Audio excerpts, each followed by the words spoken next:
Anong point? Ang point, sinaktan mo ko. Niloko mo ko at hanggang ngayon niloloko mo ko.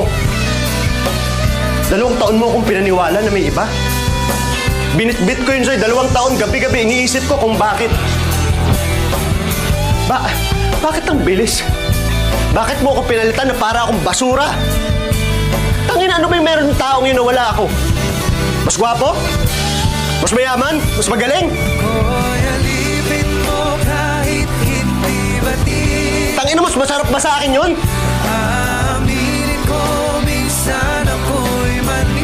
2 taon kong kinwestiyon yung sarili ko. Inaaraw-araw kitang minumura.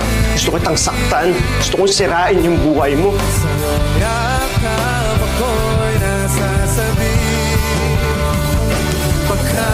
Gusto mo maniwala ako na hindi yung totoo?